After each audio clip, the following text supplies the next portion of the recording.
नमस्कार, मैं हूं आपके साथ कविता राणा। मेरे साथ मौजूद हैं विदेश मामलों के जानकार रोहित जुगला। तो जिन शरणार्थियों को फ्रांस ने अपने दिल से स्वीकारा, अपनी सरजमीं दी रहने के लिए, आज उन्हीं शरणार्थियों के चलते पूरा का पूरा फ्रांस सुलग रहा है। जी हाँ, हालांकि जो घटना हुई है, जिस तरह से शिक्षक का सिर कलम कर दिया गया, उस घटना के बाद अब फ्रांस में कट्टर इस्लाम के खिलाफ एक्शन लेने की मांग उठ रही है, और जिसको लेकर जो पाकिस्तान के जो वज़ीर आज़म है इमरान खान ने फ्रांस के प्रधानमंत्री इमैनुअल मैक्रोन पर इस्लामोफोबिया को बढ़ावा देने का आरोप लगाया है। और इसके साथ ही साथ जो फेसबुक के सीईओ है मार्क जुकरबर्ग, उनको भी चिट्ठी लिखी है कि भाई आप अपने सोशल साइट पर, फेसबुक पर जो इस्लाम के प्रति जो एक घृणा जो फैलाई जाती है, वो तमाम कंटेंट आप वहाँ से हटाइए। लेकिन आज हम इसी को लेकर बात करेंगे कि एक तरफ जब पाकिस्तान में जब हिंदू मंदिरों पर अटैक होता है, माता दुर्गा की मूर्ति को खंडित किया जाता है, तब तो इमरान खान चुप्पी साध लेते हैं, तब उनके मुंह से कुछ नहीं निकलता।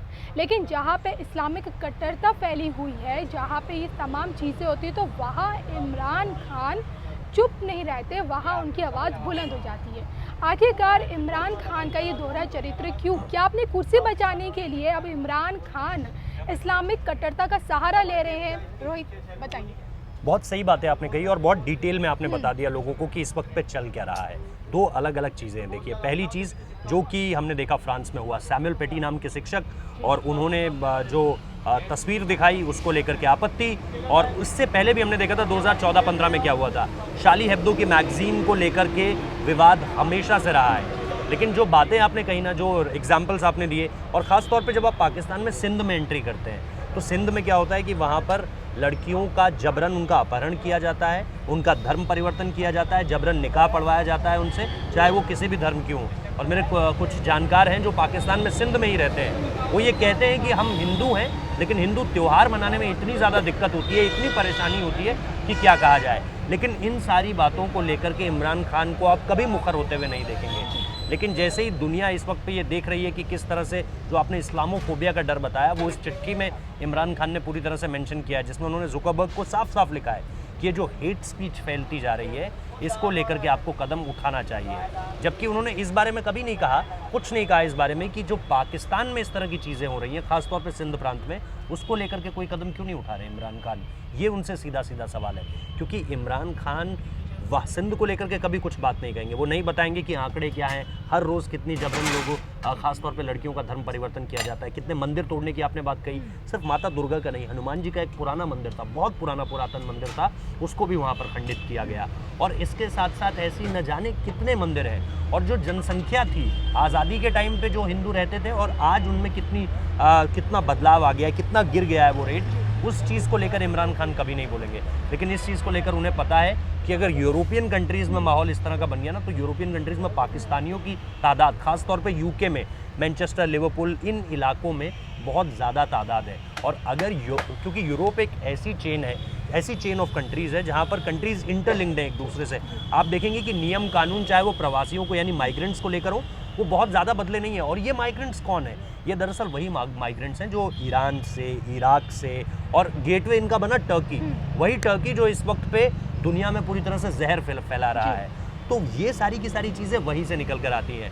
और कविता, इसमें एक बात और बहुत ध्यान रखने वाली है कि अब जो जुकरबर्ग को चिट्ठी लिखी है ना इमरान खान ने, उसका एक मकसद ये भी है कि पूरी दुनिया में उनका संदेश जाए। अगर वो सिर्फ फ्रांस को लेकर बात करते हैं तो अच्छी बात थी, लेकिन उन्होंने, आपने उनकी चिट्ठी में देखा होगा कि उन्होंने CAA और NRC का भी जिक्र किया है। यानी वो ये एक अपनी सरकार बचाने का हथकंडा भी होगा। वो दिखाना चाहते हैं कि मैं इस्लाम का मसीहा भी हूँ, और मैं एक्टिव कितना हूँ इन सारी चीज़ों को लेकर, और मैं अपनी बात को ग्लोबल प्लेटफॉर्म पर पहुँचाना चाहता हूँ। मेरी बात अमेरिका भी सुने, मेरी बात यूरोप भी सुने, मेरी बात हर वो देश सुने जो इस वक्त पे डेवलप्ड नेशन, मतलब अच्छा रोहित, मैं एक चीज़ जानना चाहती हूँ। देखिए, अगर आज के टाइम पर भारत में देखा जाए, अगर हिंदू भगवान देवी देवताओं को लेकर कोई मजाक किया जाता है तो उसे एक मजाक के तौर पे लिया जाता है, ठीक है। लेकिन आज के डेट में देखा जाए, पूरा यूरोप में आपको नहीं लगता कि इस्लामिक कट्टरता इतनी बढ़ गई है कि आए दिन वहाँ हिंसाएं हो रही हैं?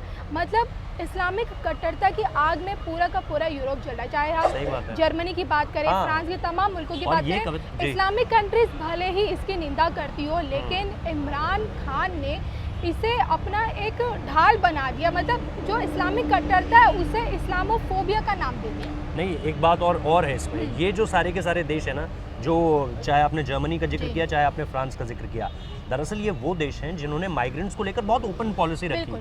कभी भी कहीं भी इस बात का जिक्र नहीं किया कि आप यहाँ आ रहे हैं तो आपको इन कानूनों के तहत रहना पड़ेगा, उनके धर्म पे कोई पाबंदी नहीं लगाई गई या ऐसा आपको रहना है। बल्कि उन्होंने तो वहाँ पे बुर्के भी बैन कर रखे हैं। अगर आप देखें, मैक्सिमम यूरोपियन कंट्रीज में बुर्के बैन है, और जिसे कहते हैं ना कि ओपन आर्म्स से एक्सेप्ट किया सबको कि आप आइए, यहाँ पर रहिए।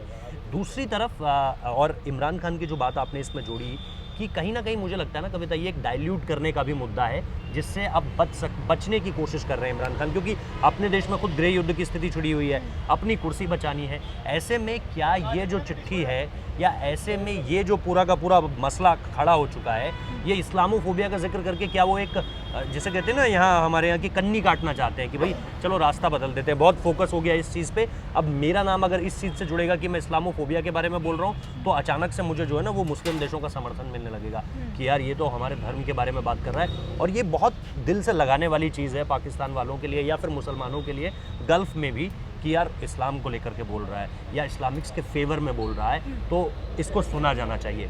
तो अपनी राजनीति को साधने का भी एक तरीका है, और इसके साथ साथ दुनिया में कहते हैं ना कि एक वर्ल्ड लीडर कौन होता है जिसको, जो ग्लोबल मुद्दों पर बात करे, वही चाहते हैं शायद कि एक लाइमलाइट मिले, शायद प्रधानमंत्री नरेंद्र मोदी को कॉपी करने की एक कोशिश है। और रोहित, आपको नहीं लगता कि जिस तरह से पाकिस्तान में जो गृह युद्ध जैसे हालात पैदा हो के तमाम विपक्षी पार्टियां इमरान खान के खिलाफ आवाज़ उठा रही है, वहाँ की आवाम इमरान सरकार के अत्याचारों से परेशान है। FATF की लिस्ट में अभी भी, उनकी ग्रे लिस्ट में जो इमरान, मतलब पाकिस्तान का नाम अभी भी वहाँ पे नहीं हटा पाया। गरीबी, भूखमरी, मतलब हर लिहाज से देख लीजिए, कोरोना में जिस तरह से वहाँ का संक्रमण बढ़ गया, बेरोजगारी, सब कुछ फैली, आवाम के इतने हालत इतनी ख़राब हो गई है कि भूखे मरने की नौबत आ गई है। क्या अपनी कुर्सी को बचाने के लिए, और क्या आपको लगता है कि अपनी कुर्सी बचा पाएंगे अगर इन चीज़ों की आड़ लेंगे, इस्लामोफोबिया की आड़ लेंगे, जम्मू कश्मीर का हवाला देते रहेंगे, 370 की धारा, NRC का भी जिक्र है, क्या इन चीज़ों की आड़ में आपको लगता है कि अब जो वहाँ की आवाम में जिस तरह का रोष है इमरान खान के खिलाफ, क्या इनकी आड़ में इमरान खान बच पाएंगे सेना के समर्थन के साथ? वही सबसे बड़ी बात है जो आपने सेना का जिक्र किया ना, मैं वही कहना चाह रहा था कि पाकिस्तान में आवाम क्या सोचती है बहुत ज़्यादा इससे डिपेंड नहीं करता इस चीज़ पे। लेकिन रोहित, आपको नहीं लगता कि पहले वक्त अलग था, पहले कई तानाशाह तख्ता पलट होता था, और आज के टाइम पे वक्त अलग है? नहीं, मुझे नहीं लगता ऐसा कि इस तरह की चीज़ें बहुत ज़्यादा बदल गई हैं पाकिस्तान में। पाकिस्तान में अब भी बहुत सारी चीज़ें ISI कंट्रोल्ड है, जिसमें सत्ता भी है और सेना से भी कंट्रोल है। आप ऐसा नहीं कर सकते कविता वहाँ पे कि आपको फुल मैंडेट भले ही क्यों ना मिला हो, क्योंकि वहाँ पे मैंडेट भी आपको पाकिस्तान की आर्मी ही दिलाती है।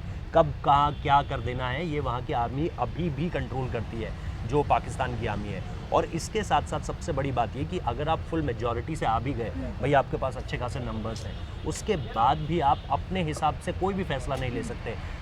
आप अंतर्राष्ट्रीय मुद्दों पर फैसला तो छोड़ दीजिए, घरेलू मुद्दों पर भी अगर आपको कुछ डेवलपमेंट करना है या आप चाहते हैं कि ऐसी एक पॉलिसी निकाल दी जाए, और मैं सिर्फ नंबर्स के लिहाज से बिल्कुल नहीं, आपको रावलपिंडी जाना पड़ेगा, माथा टेकना पड़ेगा, आशीर्वाद लेना पड़ेगा वहाँ पे जो भी कहते हैं, और आपको उसके बाद जो है वो किसी भी तरह की चीज़ों पे आप देखेंगे कि एक्शन होता हुआ नज़र आएगा।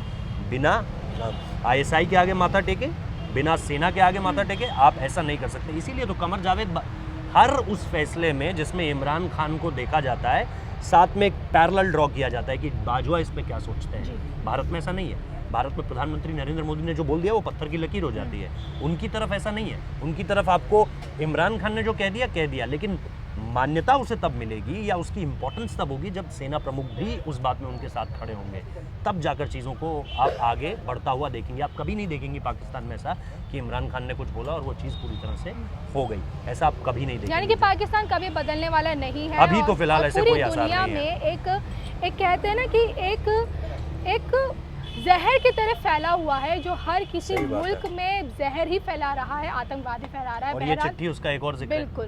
बहरहाल, आपको हमारी चर्चा कैसी लगी प्लीज़ हमें कमेंट करके ज़रूर बताइएगा, और इस पे अपनी राय ज़रूर दीजिएगा कि जिस तरह से इस्लामोफोबिया की आड़ में आखिरकार क्या इमरान खान अपने मुल्क में अपने वज़ीर आज़म की कुर्सी को बचा पाएंगे या नहीं।